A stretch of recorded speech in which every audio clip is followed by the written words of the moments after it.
네, 안녕하세요, 최담님. 간단한 자기소개 부탁드립니다. 네, 안녕하세요. 저는 현재 게임 회사에서 채용을 담당하고 있고요. 이전에는 한 2년 조금 안 되게 제조업 기업에서 HR 업무를 담당을 했었습니다. 네, 취준생분들이 취업을 준비할 때 직무 내용을 파악하는 것이 매우 중요한데요. 채용 담당자분들은 아무래도 이러한 직무 내용 파악 방법을 잘 알고 있을 것 같습니다. 직무 내용은 저희가 어떻게 파악하면 될까요?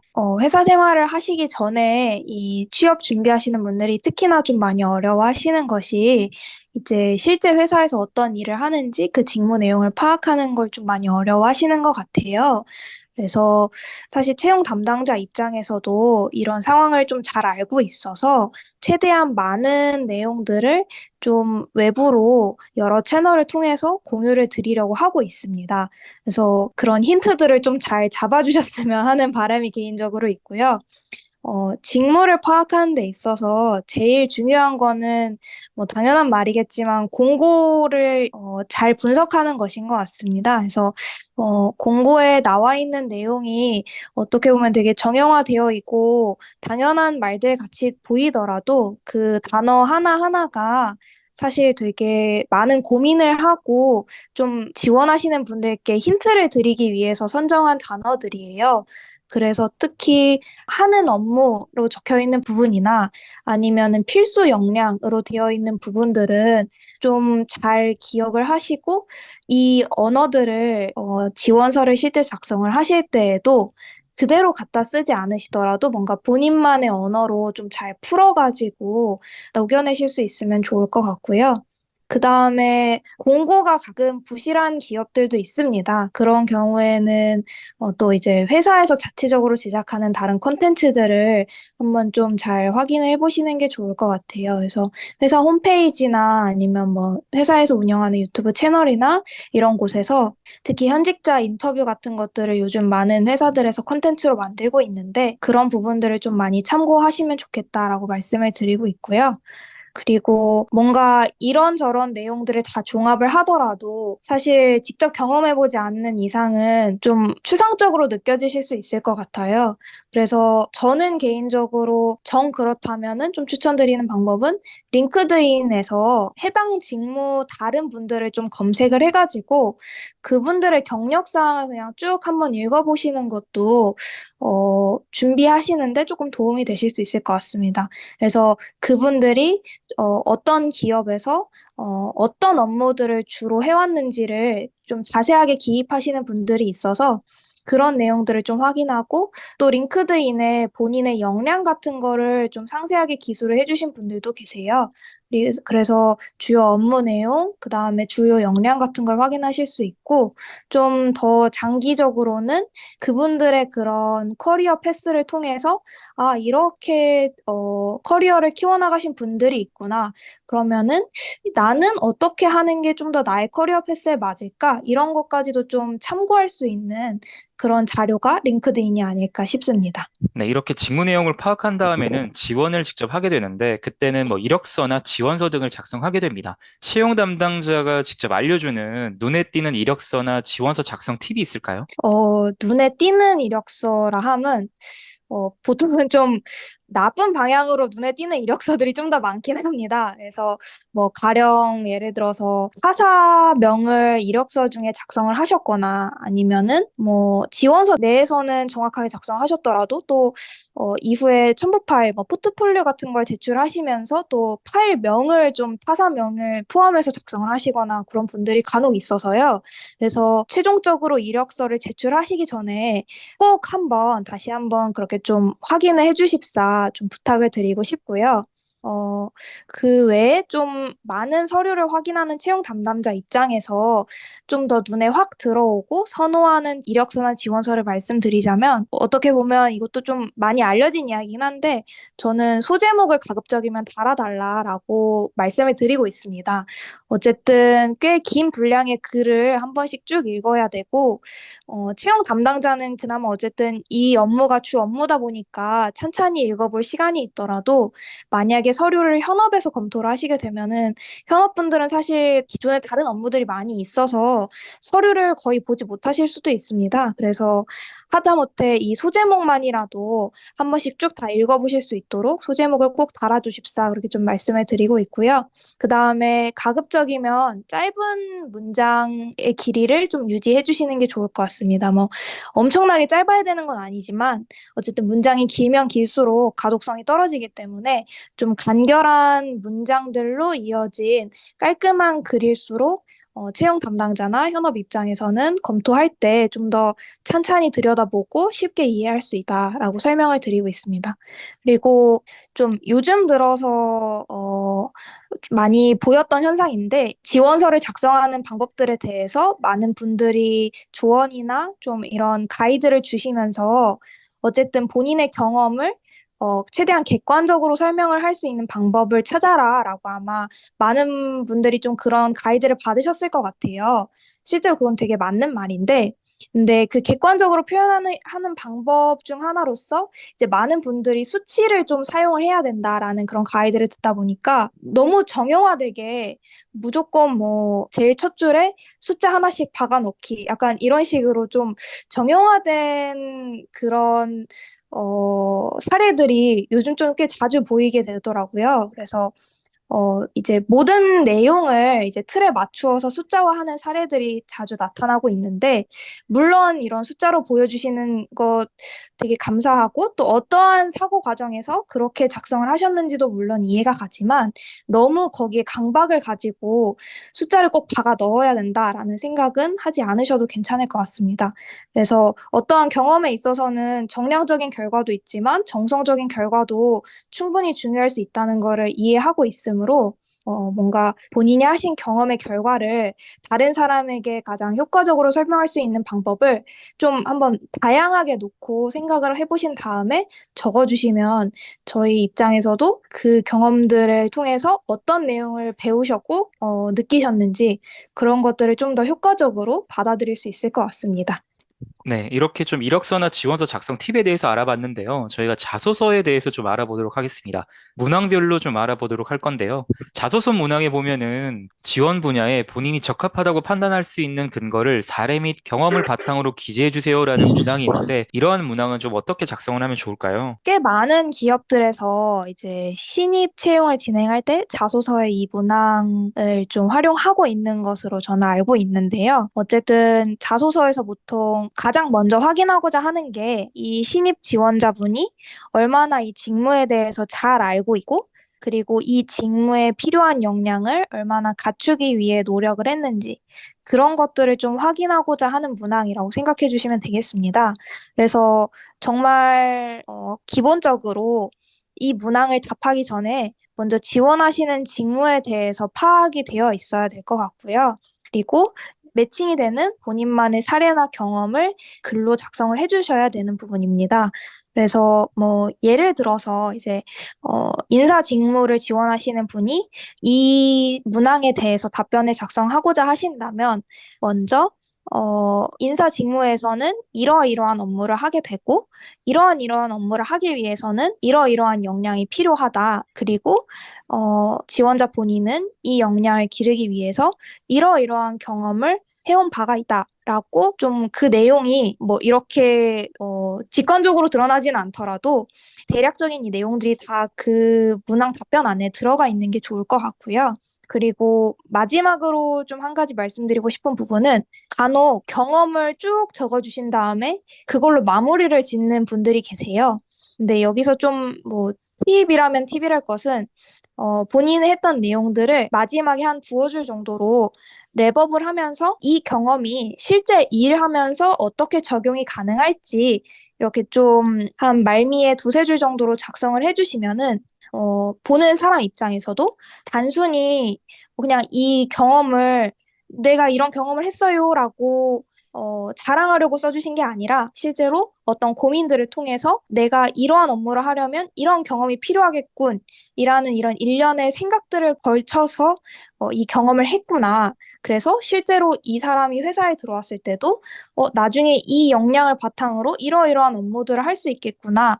라는 것을 보는 사람 입장에서도 그렇게 생각을 하게 될 것 같아서 마지막에 레버 문장을 한 두세 줄 정도 작성을 해주시면서 실제 적용할 수 있는 포인트를 같이 적어주시면 더 좋을 것 같다라는 말씀을 좀 드리고 싶습니다. 네, 많은 지원자분들이 사실 경험을 기재를 할 때 경험을 나열하는 식으로 쭉 적는 분들도 많은데 말씀해 주신 것처럼 마지막에 이 경험이 어떻게 실무에 적용될 수 있는지 그리고 내가 이 경험을 어떻게 적용시킬 것인지에 대한 계획도 같이 기재하면 굉장히 좋은 자소서가 될 수 있겠네요. 네네.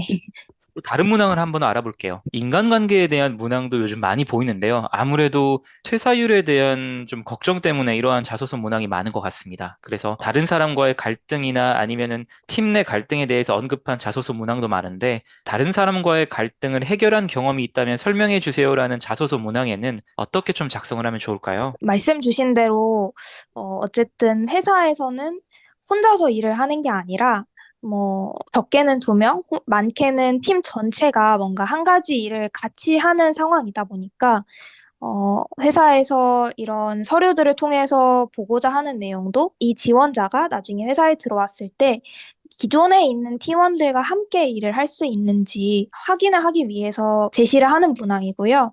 그리고 회사 일을 또 하다 보면 틀림없이 본인이 의도했던 바와는 다른 방향으로 흘러가거나 의견 충돌이 생기면서 뭔가 인간관계에 있어서의 문제가 충분히 발생할 수 있는 상황이 많다 보니까 그럴 때 이 사람은 어떻게 대응을 하는지 그 대응하는 방법, 대응하는 태도에 대해서 묻는 질문이라고 생각을 해주시면 되겠습니다.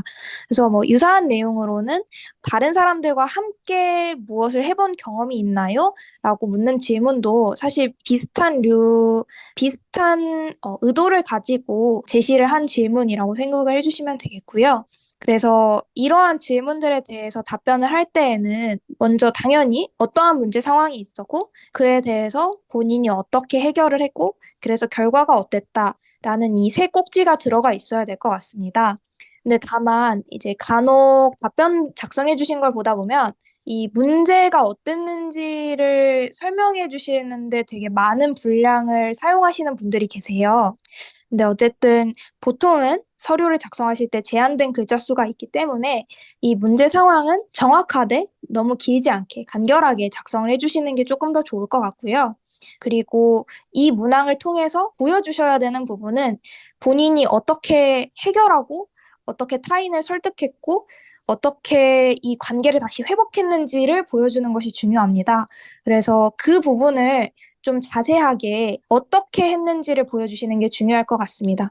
특히 지원하시는 직무에 따라서 이 인간관계를 대하는 태도가 조금 달라질 수 있을 것 같습니다. 예를 들어서는 뭔가 분석적인 직무라면은 어떠한 데이터를 기반으로 타인들을 설득을 했고, 그래서 이러한 갈등을 해결했다라고 설명을 할 수도 있을 것 같고요. 뭐 예를 들어서 영업 직무 같은 것이다라고 하면은 뭔가 휴먼 터치가 들어간 인간관계를 쌓을 수 있는 역량이 매우 중요한 직무이다 보니까 어떻게 다른 협업하는 사람과 이 인간관계 자체를 본인만의 다양한 소프트 스킬을 통해서 다시 회복을 하고 그래서 협업을 이끌어낼 수 있었는지 그런 내용들을 설명을 해주시면 더 좋을 것 같고요. 그래서 이 해결하시는 방식을 설명하시는 과정에서 왜 그 방식을 선택했고 어떻게 실행했는지를 같이 설명을 해주시면 좋을 것 같습니다. 그리고 마무리로 이제 그 결과, 이 문제가 해결이 되어서 어떠어떠한 결과들이 있었다라는 내용을 역시 마찬가지로 간략하게 좀 적어주시면 좋을 것 같고요. 앞서 잠시 말씀드렸지만 이 결과는 꼭 정량적인 수치로만 설명해 주시지 않아도 되고요. 특히 어떤 갈등을 해결하고 인간관계에 대한 내용을 이야기하면서 정성적인 결과는 당연히 있을 수 있다고 생각합니다. 그래서 그러한 부분들을 좀 전반적으로 같이 설명을 해주시면은 서류를 읽는 채용 담당자나 아니면 현업 입장에서도 이 지원자분은 나중에 회사에서 뭐 이러이러한 상황이 발생해도 아마 비슷하게 대응하시겠구나라고 그렇게 추측을 하실 수 있을 것 같습니다. 직무별로 갈등을 해결한 경험에 대해서 좀 다르게 서술하는 것이 좋다라고 말씀 주신 부분은 굉장히 좋은 것 같네요. 특히나 뭐 직무별로 요구하는 역량은 다 다를 건데 거기에 대해서 이제 다른 사람과의 갈등도 그 직무에 맞게 자신만의 역량을 표현해서 기재를 한다라고 하면 훨씬 더 좋은 자소서 문항이 될 것 같습니다. 그 다음 문항에 대해서 좀 알아보도록 할게요. 우리 회사가 경쟁력을 갖추기 위해서는 무엇을 해야 할까요? 라는 자소서 문항이 있는데 가장 좀 취준생들에게는 난감한 문항이 아닐까 싶습니다. 이 문항에는 어떻게 좀 작성을 하면 좋을까요? 이 문항을 만약에 제시한 기업이 있다면, 그거는 아마 이 지원자가 우리 회사에 대해서 얼마나 관심을 가지고 있는지에 대해 그 부분을 좀 확인하기 위해서 이 문항을 제시하지 않았을까 싶습니다. 그래서 사실 저도 취업을 준비하던 시절에 이 문항을 맞닥뜨리면 참 많은 고민을 했었었는데요. 좀 제가 채용 담당자로서 서류를 보면서 느꼈던 부분을 말씀을 드리자면, 물론 이 회사에 대한 관심을 아주 적극적으로 표현해 주실수록 좋은 문항입니다. 하지만 이 회사 전체에 대한 관심도 물론 좋지만, 어쨌든 지원하시는 직무가 있다라는 거를 항상 염두에 두시고 그 직무를 바탕으로 작성을 해주시는 것이 조금 더 검토하시는 분들 입장에서는 좋을 것 같아요. 그러니까 극단적인 예시를 좀 들자면, 예를 들어서 인사 직무에 지원하신 분이 이 문항을 확인을 하고 현재 이 회사에서 가장 핫한 키워드가 뭔가 마케팅에 관련된 부분이다. 그래서 본인 역시도 정말 많은 리서치와 이런 걸 통해서 마케팅 분야에 대해서 어떤 아이디어를 내서 이 문항을 답변을 했다면 그 자체로는 실제로 정말 매우 좋은 아이디어일 수 있을 것 같아요. 하지만 이 서류를 보는 현업 입장에서는 이제 그러면 HR 담당자이겠죠? 현업 입장에서는 흥미가 떨어질 수도 있고, 그러면 뭐 정말 극단적으로는 이런 생각을 할 수도 있는 거죠. 이렇게 마케팅 쪽에 관심이 많으신 분이 왜 HR 직무에 지원을 하셨지? 라고 생각을 할 수도 있을 것 같습니다.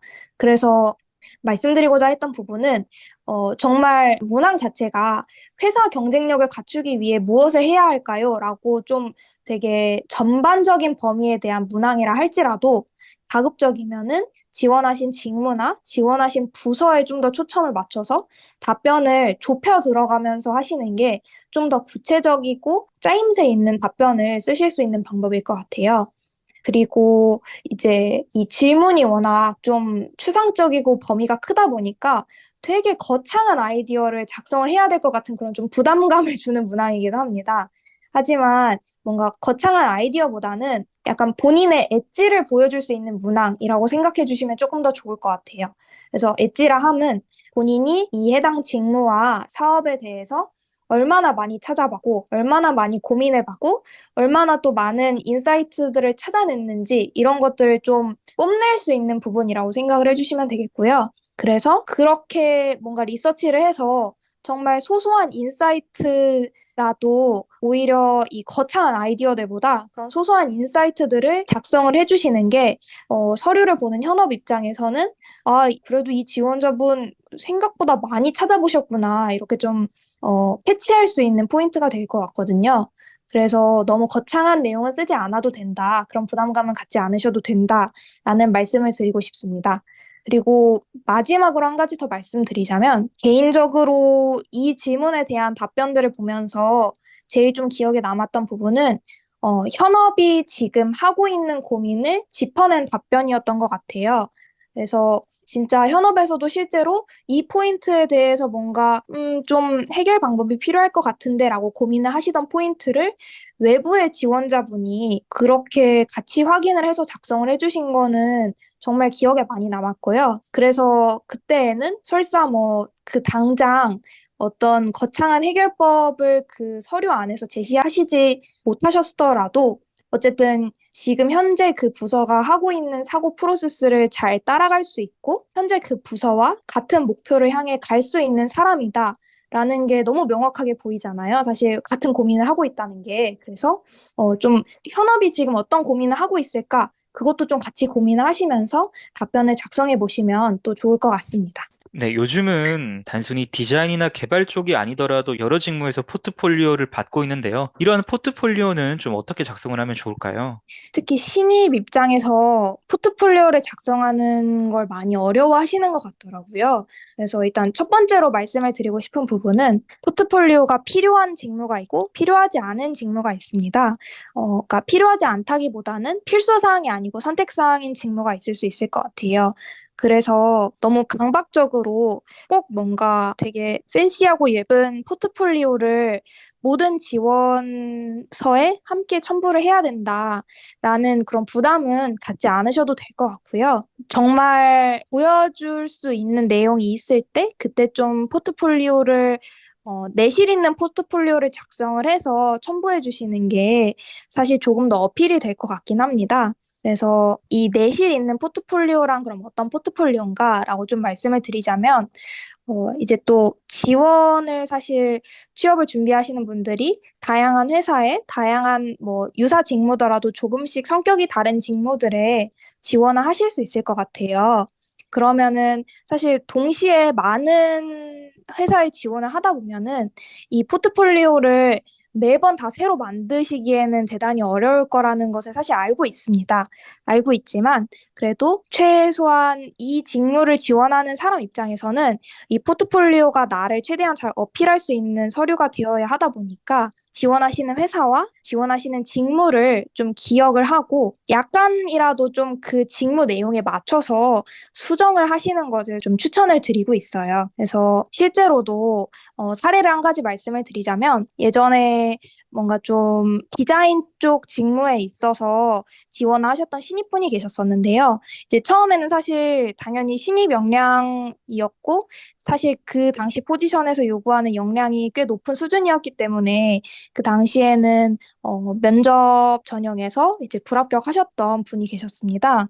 근데 한 6개월쯤 뒤에 이제 재지원을 하셨는데 지원을 하실 때 포트폴리오를 정말 공을 들여서 다시 한번 제출을 해주셨고 이 포트폴리오에 그 6개월 동안 본인이 어떤 걸 했고 어떻게 성장했는지가 너무 잘 드러나는 거예요.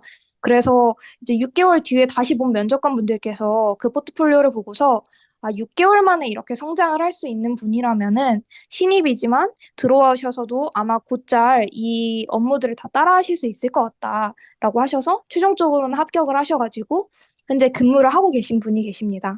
그래서 이러한 사례들을 통해서 말씀드리고자 했던 거는 포트폴리오가 어쨌든 첨부 파일이다 보니까 자기소개서나 이런 거에 비해서 신경 쓰시기 좀 어려우실 수 있지만 지원하시는 직무나 회사에 맞춰서 좀 그 특화된 내용으로 좀 이렇게 다 손을 봐가면서 제출을 해주시면 좋을 것 같다라는 말씀을 좀 드렸고요.